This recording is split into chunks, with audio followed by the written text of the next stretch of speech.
Bonsoir Lodonolf. Alors on a constaté en France une augmentation de 74% des actes antisémites en 2018 après 2 années consécutives de baisse. Est-ce que chez nous la tendance va dans le même sens? Tout à fait. Alors, on marque une augmentation de faits antisémites pour 2018. On n'a pas encore le chiffre exact, mais on a eu des années pics 2014-2016 et aussi 2018 sera une année en hausse par rapport à la 2017. Oui, c'est ça, c'est-à-dire qu'il y a déjà un nombre suffisamment d'incidents qui ont été enregistrés, qui montrent en effet une tendance très clairement à la hausse. Tout à fait. Et puis on analyse qu'en 2014-2016, les années records, c'était surtout à cause des messages sur Internet qui ont fait augmenter ce chiffre-là.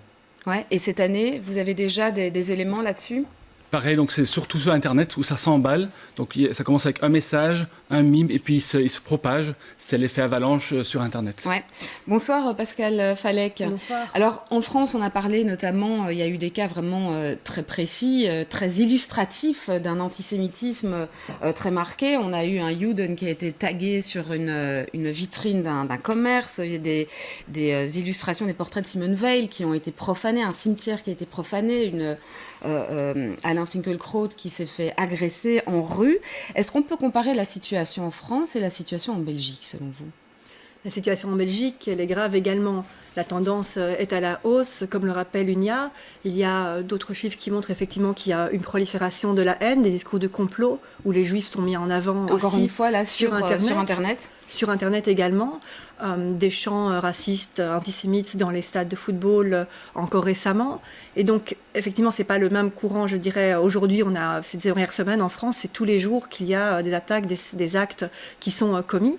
Heureusement, ce n'est pas le cas en Belgique, mais en Belgique, la menace reste. Les communautés juives sont protégées par le gouvernement, la police, l'armée est devant les institutions juives, les écoles, les mouvements de jeunesse. Ouais.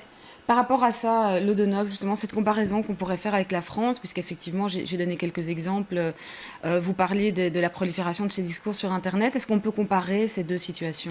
Bien sûr, l'Internet n'a pas de frontières ni linguistiques, donc que ce soit en Flandre ou en Wallonie. Oui, ou en mais France, je parlais avec la France, où là, ça dépasse Internet, puisque les derniers cas qui ont été Alors nous avons eu tout à fait voilà, des actes de violence. On pense à Bruxelles où une fonctionnaire européenne a été aussi victime d'agression par un de ses collègues d'ailleurs, où il y a été présent et partie civile, comme on l'est souvent dans les cas d'antisémitisme.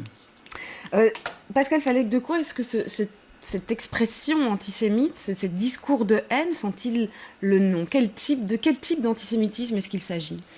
Quand cet antisémitisme-là, c'est une marque, c'est un clignotant. Il marque vraiment qu'il y a un problème de société majeur, qu'il y a une crise au sein de la nation. C'est pas les juifs qui... c'est de se dire en fait que... ça ne concerne pas que les juifs, ça concerne tout le monde. C'est vraiment une société française qui se croit, qui se veut se dire authentique. Or, aujourd'hui, ce temps-là de l'extrême droite que certaines franges de l'extrême gauche qui disent nous sommes le peuple, et ceux qui ne sont pas le peuple, ce sont les juifs. C'est l'autre, véritablement. Et donc, ce sont des courants qui ont aujourd'hui donc infiltré les gilets jaunes en France, qui sont tant de la mouvance d'extrême droite, c'est des courants proches de Dieudonné, de Soral, que d'une certaine frange de l'extrême gauche, et également d'un islam radical sur fond d'un vieil antisémitisme chrétien. Ouais, même analyse, Lodonolf, là-dessus. Tout à fait, il y a plusieurs visages à l'antisémitisme, qu'on appelle l'antisémitisme vert, rouge ou noir.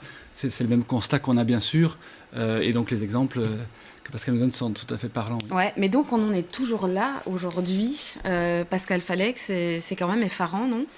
C'est effarant que le juif représente toujours le bouc émissaire. Parce que cette image du juif bouc émissaire, ce vieil antisémitisme chrétien, ce vieil antisémitisme d'extrême droite a été longtemps refoulé.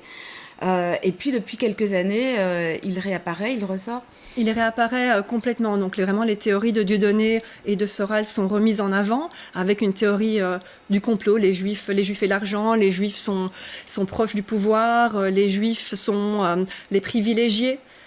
Et c'est vraiment donc tant ce juif qui a trop, qui a plus qu'on jalouse et qu'on envie, et en même temps c'est celui qui est le parasite de la nation, qui est sale, qui est discret, donc il est accusé à la fois d'être bling bling et d'être discret, d'être révolutionnaire ou bourgeois, parasite de la nation ou trop riche. Et c'est vrai que dans les discours, notamment en tout cas de certains gilets jaunes qui remettent en cause les élites, qui remettent en cause le pouvoir, il y a dans le chef de certains une assimilation entre l'élite, le pouvoir et les juifs. Ça, c'est ces stéréotypes qui reviennent et qui poussent finalement à la discrimination, à traiter quelqu'un de différent ou d'aller vers des actes de violence. Tout à fait. Ouais. Alors, qu'est-ce qu'on peut faire pour répondre à tout ça, Pascal Falek ? Et j'imagine qu'il doit y avoir une forme de désespérance aussi, parce que ça fait longtemps qu'on essaye de mettre en place des mesures, qu'on essaye de mettre en place des politiques et de prendre des dispositions pour essayer de répondre justement à ce problème, à cette question. Il faut des actes, il faut poursuivre. L'élément principal, c'est l'éducation. C'est la prévention. Il faut toucher les jeunes. On a des jeunes générations qui sont très loin de la Seconde Guerre mondiale, de la Shoah. On a des jeunes générations qui sont sur Internet, qui sont convaincus que les vidéos qu'ils voient sur les réseaux sociaux sont la vérité absolue. Et c'est là qu'il faut dénoncer que tout un chacun, comme je vous l'ai dit, ce n'est pas le problème des Juifs, c'est le problème de l'antisémitisme, c'est le problème de tout le monde. Tout un chacun a sa part de responsabilité au niveau citoyen, de dénoncer. La parole ne peut pas se libérer sur les réseaux sociaux. C'est pas une zone de non-droit. On doit punir, on doit dénoncer chaque message de haine. Également, les plateformes peuvent agir. Donc elles sont à même de canaliser, de corriger, de dénoncer et de punir aussi à ce moment-là, donc de transmettre tout ce qui est message de haine. Il faut également éduquer. Donc nous, au musée juif, on essaye de faire au mieux au niveau du travail éducatif. On propose des ateliers Let's Meet a Jew, avec énormément de jeunes qui viennent aujourd'hui. On propose aussi des expositions. Demain, on attire le public jeune et on travaille avec différentes communautés. Et demain soir, par exemple, pour la Museum Night Fever, on travaille avec Cabaret Mademoiselle. Et là, on aura pole dance et drag queen au musée. Ouais, et donc l'idée, effectivement, c'est à la fois de donner une image très, très ouverte et de grande tolérance, et puis d'attirer le public le plus large vers le musée, c'est ça, et de pouvoir justement, alors à partir de là, travailler sur toutes ces questions. Travailler sur toutes ces questions, déconstruire le fantasme aussi, hein. Le juif, c'est pas le grand proche des puissants, c'est aussi, voilà, c'est un musée, c'est tout un chacun, effectivement, c'est celui dont on est proche. Ouais, alors Lodenolf, on peut remettre quand même dans un contexte plus large aussi, parce que d'un autre côté, on a des chiffres qui montrent que de manière plus globale, les Belges se montrent plutôt tolérants dans les études que vous faites, dans les rapports que vous avez à UNIA. C'est ça le grand écart un peu entre le sentiment d'insécurité d'une part, qui est grand et au-dessus de la moyenne, et de l'autre côté, la tolérance des Belges, qui est au-dessus de la moyenne européenne. Et donc, c'est un travail, comme vous le dites, de société et donc de politique aussi. Mais on a un paradoxe là, non ? Entre une tendance à la hausse des actes antisémites et en même temps un sentiment de tolérance qui est assez élevé et qui est assez élevé au niveau par rapport à la moyenne européenne. Voilà, c'est ça. Donc, il faut absolument qu'on affirme en tant que société qu'on est pour la diversité et qu'on peut vivre ensemble, quelle que soit notre conviction religieuse, quelle que soit notre peau de couleur, la couleur de peau. Et donc, c'est ça notre mission aussi en tant qu'UNIA, de travailler sur tous les domaines de discrimination et donc d'appeler la politique à faire un vrai plan anti-racisme sur tous les secteurs, que ce soit au niveau des régions, des communautés. Ouais, et ce n'est pas encore suffisamment le cas aujourd'hui ? C'est une recommandation qui a plus de 15 ans et qui n'est toujours pas la réalité aujourd'hui. Il faut un vrai plan d'action interfédéral. C'est notre plus ancienne recommandation. C'est le premier point de notre mémorandum pour les élections de 2019. Et qui prendrait quelle forme, en quelques mots ? Il faut que tout le monde s'y mette. Ce n'est pas uniquement des actions locales, pas uniquement l'enseignement, c'est très important, on l'entend bien. Aussi au niveau de l'emploi, sur tous les fronts, il faut y aller et il faut que tout le monde se mouille. Ouais, alors peut-être dernière chose, puisque on a entendu, ça fait débat en France. Le président Emmanuel Macron, lui, a estimé que pour combattre l'antisémitisme, eh bien, il faut s'attaquer, il faut pénaliser l'antisionisme. Qu'est-ce que vous répondez à ça ? Quel est votre avis là-dessus, Pascal Falek ? D'une part, effectivement, les mouvements antisémites ont déjà, donc Dieudonné, Soral, ils ont largement adopté le vocabulaire de l'antisionisme. Dieudonné avait créé d'ailleurs une liste antisioniste en 2009 pour les élections européennes et ils ont été condamnés.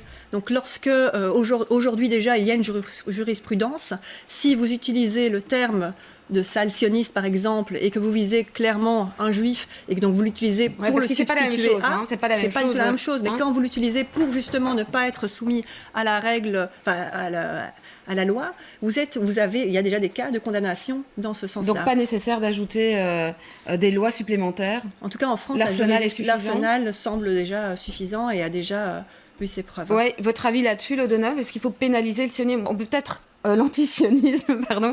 On peut peut-être expliquer en 2 mots d'ailleurs la différence entre l'antisémitisme et l'antisionisme. Évidemment, il faudrait des émissions entières parce que c'est assez complexe. C'est ça, il faut toujours voir le contexte, donc c'est pas automatique que c'est un synonyme. Par contre, ce qu'on voit, c'est que l'antisionisme, quand on va toucher la vie politique, ça aussi c'est la discrimination. La conviction politique est aussi un critère protégé, et donc si on est attaqué parce qu'on a une conviction politique. Donc pour vous, c'est de l'ordre de la conviction politique. Ça pourrait l'être. Et c'est aussi repris dans les lois antidiscrimination. Ouais, c'est-à-dire que là, c'est protégé alors à ce moment-là. C'est aussi un critère protégé, tout à fait. Ouais. Mais donc pour vous, l'arsenal est suffisant aujourd'hui? Alors en Belgique, il ne faut pas rajouter des lois supplémentaires? Non, les lois sont bonnes. Maintenant, il faut les appliquer. Il faut faire des plans d'action concrets sur tous les fronts. Très bien. Merci à tous les deux, en tout cas, d'être venus nous donner vos explications, éclaircissements et témoignages.